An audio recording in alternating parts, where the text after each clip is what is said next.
ലോകത്തെ ഏറ്റവും വലിയ ചതിയനും ചെറ്റയും എന്റെ അനിയൻ മനോജാണെന്നാ ഞാൻ വിചാരിച്ചിരുന്നത്. മനോജിനെ കടത്തി വെട്ടിയ ചെറ്റയാ ഈ മുന്നിൽ നിൽക്കുന്നത്. ഓ നമോവാകം. പ്രകാശേ വേണ്ട, നമ്മളോട് സംസ്കാരം കാട്ടിയില്ലേലും നമുക്കൊരു സംസ്കാരം ഉണ്ടല്ലോ. വീട്ടിൽ കയറി വന്നതല്ലേ, വാ അകത്തോട്ടിരിക്കാം. ഇരുത്തിക്കോ ഇരുത്തിക്കോ, സൽക്കരിച്ചോ. ജഗൻ വരുമ്പോ ഉത്സവമായിരുന്നല്ലോ ഇവിടെ. ഇപ്പൊ ഇവിടെ വെടിക്കെട്ട് ദുരന്തം നടന്ന പൂരപ്പറമ്പ് പോലെയായി. എന്നിട്ടും അച്ഛന് ആതിഥ്യ മര്യാദ, സൽക്കാരം നടക്കട്ടെ.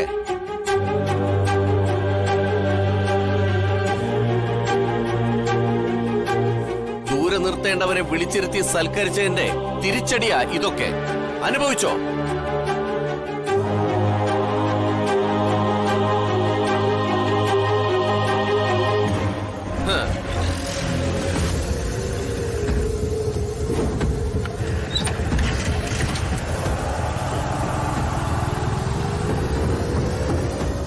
മനോജേ, മനോജേ,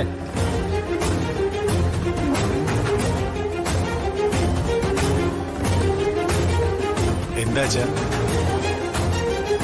ഞാനിപ്പോ സംസാരിച്ചാൽ ശരിയാവില്ല. വാക്കുകൾ സൂക്ഷിച്ചുപയോഗിക്കാനൊന്നും എപ്പോഴും എനിക്ക് കഴിയില്ല. നിന്റെ സ്വന്തം ഭാര്യ സഹോദരനല്ലേ, വന്ന കാര്യം ചോദിച്ചിട്ട് അയാളെ പറഞ്ഞയച്ചേക്ക്.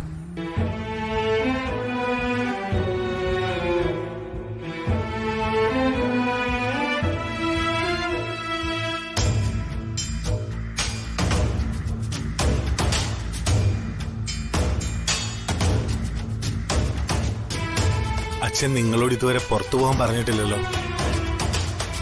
പുതിയ സാഹചര്യങ്ങൾ അച്ഛനെ അതിനെ നിർബന്ധിക്കുക.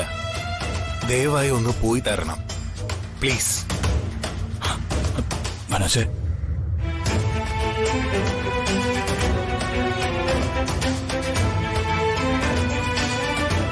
തൽക്കാലം ഒന്ന് പോണം.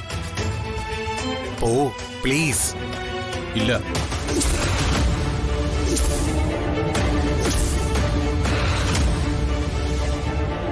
ഈ കുടുംബത്തെ ദ്രോഹിക്കാനല്ല, രക്ഷിക്കാനാണ് ഞാൻ വന്നത്.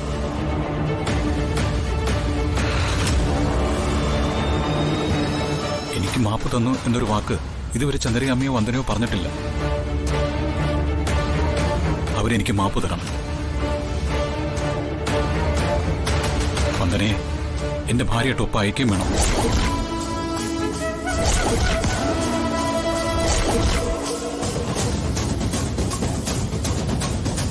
അത് നടക്കാതെ ജഗൻ ഇവിടുന്ന് പോവില്ല. അവൻ ഞങ്ങളുടെ വീട്ടുമുറ്റത്തുണ്ട്.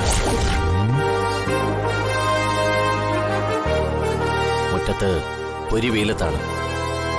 ഒരേ നിൽപ്പ വന്ദനയും കൊണ്ടേ പോകൂ എന്ന പിടിവാശിയിൽ അവൻ. എന്നെ തുലയ്ക്കാൻ പറന്നവൻ, കുടുംബദ്രോഹി. സ്വന്തം മകനായി പോയി, അല്ലെങ്കിൽ ഒറ്റ ചവിട്ടി ഞാൻ തീർത്തനെ. ഒരു രാഷ്ട്രീയ നേതാവിനെ രക്തബന്ധം എങ്ങനെയൊക്കെ വലിഞ്ഞു മുറുക്കി ശ്വാസം മുട്ടിക്കാം, ആ അവസ്ഥയിലാണ് ഞാനിപ്പോ. അതെനിക്കറിയാം. ജഗനെ വെറുക്കാവുന്നതിന്റെ പരമാവധി വെറുത്തിരിക്കുക വന്ദന. ഈ അവസ്ഥയാണ് മുതലെടുക്കേണ്ടത്. തനിക്ക് ജന്മം ജഗനെ വേണ്ട എന്ന നിലപാടിൽ വന്ദനയെ ഉറപ്പിച്ച് നിർത്തണം. സഹോദരനായി ഞാൻ മനസ്സ് വെച്ചാൽ അത് നടക്കും. വന്ദനയുമായി യാതൊരു ബാധ്യതയില്ലാത്ത തരത്തിൽ ജഗനെ ഞാൻ തിരിച്ചു തന്നേക്കാം. സാറിനത് പോരെ? ജഗൻ വന്ദനയുടെ കഴുത്ത് താലി കെട്ടി, അത്രയല്ലേ ഉള്ളൂ. അവരൊരുമിച്ചൊരു ജീവിതം ആരംഭിച്ചിട്ടില്ലല്ലോ. എനിക്ക് ജഗനെ തിരിച്ചു കിട്ടിയാൽ മതി. എത്രയും പെട്ടെന്ന് അവനെ കൊണ്ട് മറ്റൊരു വിവാഹം കഴിപ്പിച്ചോളാം. അങ്ങനെ ജഗനെ കിട്ടണമെങ്കിൽ കുറച്ച് ചെലവുണ്ട് സാറേ. നിന്റെ മട്ടും ഭാവമൊക്കെ കണ്ടപ്പോ തന്നെ എനിക്ക് മനസ്സിലായി നീ ഇരക്കാൻ വന്നതാണെന്ന്. പണം എത്ര വേണോ തന്നേക്കാം, കാര്യം നടന്നിരിക്കണം.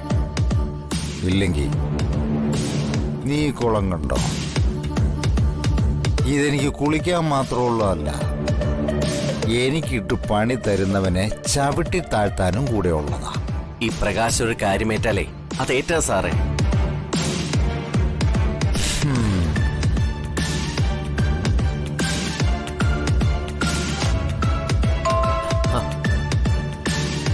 വന്നോ? വന്നു. അത് മതി, നിന്നെ കൊണ്ടതിന് പറ്റും. അല്ല അതെന്താ സാറേ അങ്ങനെ ഒരു പറച്ചില്? ഈ രാഷ്ട്രീയക്കാരുടെ ഇടയില് ഒരു ചൊല്ലുണ്ട്, അവസരവാദിക്കാണ് അവസരമെന്ന്. കാറ്റുള്ളപ്പോ തൂറ്റുക എന്നൊക്കെ പറയാറില്ലേ, അത് തന്നെ.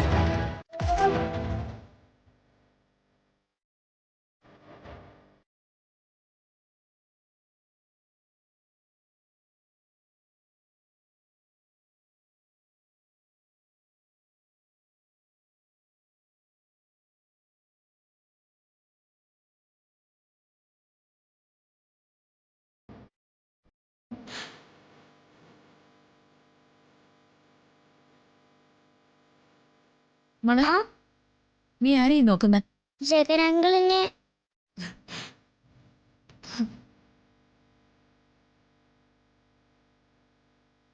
വന്ദനമ്മ, ജഗനങ്ങൾ എന്തിനാ വെയിലത്ത് തന്നെ നിൽക്കുന്നത്? വെയിൽ കൊണ്ടാ ക്ഷീണിച്ചു പോവില്ലേ പാവം അങ്കിള്? നീ എന്തിനാ ആവശ്യമില്ലാത്ത കാര്യങ്ങളൊക്കെ അന്വേഷിക്കുന്ന? ജഗനങ്കിള് നീ വേഗം പോയിരുന്ന് പഠിക്കാൻ നോക്കിക്കേ. ചെല്ല്.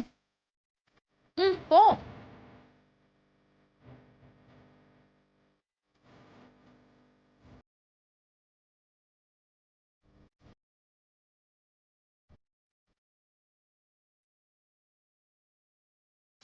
അവരുടെ ഒരു ജഗനങ്ങൾ.